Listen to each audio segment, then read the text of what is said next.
नागपुर शहर में चोरी की घटनाएं थमने का नाम नहीं ले रही हैं। ताजा मामला सामने आया है वाठोड़ा थाना क्षेत्र के आराधना नगर से, जहां अज्ञात चोरों ने एक बंद मकान को अपना निशाना बनाकर सोने चांदी के गहनों पर हाथ साफ कर दिया।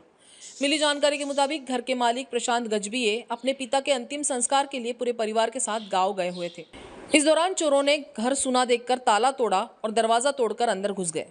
चोरों ने अलमारी में रखे कीमती गहनों को चुरा लिया, जिनकी कीमत तकरीबन 2,50,000 रुपए बताई जा रही है। घटना की जानकारी मिलते ही वाठोड़ा पुलिस घटनास्थल पर पहुंची और पंचनामा कर मामला दर्ज किया गया।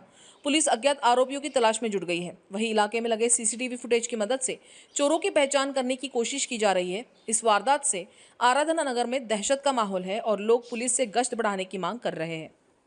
रात्रीचे 8:15 आल्यानंतर बघितलं की मेन दरवाजाचं जे कुंडी आणि ताला जो होता तो खाली पडलेला होता आणि जो दार जो होता तो थोड्या प्रमाणामध्ये खुला होता आणि जो मुख्य गेट जो आहे लोखंडी गेट, त्या लोखंडी गेटचा ताला जसाचा तसाच होता तो आणि थोडा झुकलेला होता तो.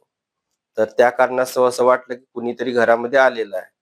हे बघता क्षणी आम्ही गेटचा ताला काढून आतमध्ये आलो आणि आतमध्ये आल्यानंतर बघितलं की घरातलं पूर्ण सामान जे होतं ते पूर्ण अस्ताव्यस्त स्थितीमध्ये पडलेलं होतं.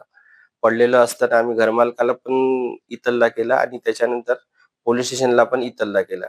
त्या पोलीस स्टेशनला इतल्ला केल्यानंतर तिथल्या साहेबांनी म्हटलं की ठीक आहे, तुम्ही एक कंप्लेंट देऊन द्या. कंप्लेंट दिल्यानंतर आपण त्याची शहानिशा चौकशी करू आणि चौकशी केल्यानंतर जो काही जे असेल ते तुम्हाला तुमचं गेलेलं सामान जे काय आहे ते तुम्हाला वापस मिळेल. तर आमच्या इथनं गेलेलं सामान जे आहे हे 5 तोळ्याचं मंगळसूत्र लोखंडी अलमारीमध्ये ठेवलेलं होतं लॉकरमध्ये.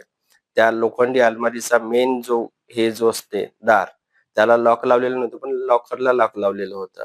ते त्यांनी तोडून तिथलं ते सामान घेऊन गेले. बाकीचं सामान अस्ताव्यस्त करून ठेवलं आणि होम थिएटरचा एक बॉक्स जो होता तो पण घेऊन गेले आणि घरामध्ये इथे-तिथे कुठे काही शोधता येईल असं बघितलं दुसरं काही, पण ते त्यांना काही दिसलं नाही. तर त्याच्यामुळे त्यांनी ते इकडे-तिकडे उलट-पालट करून सामान करून ठेवून दिलं.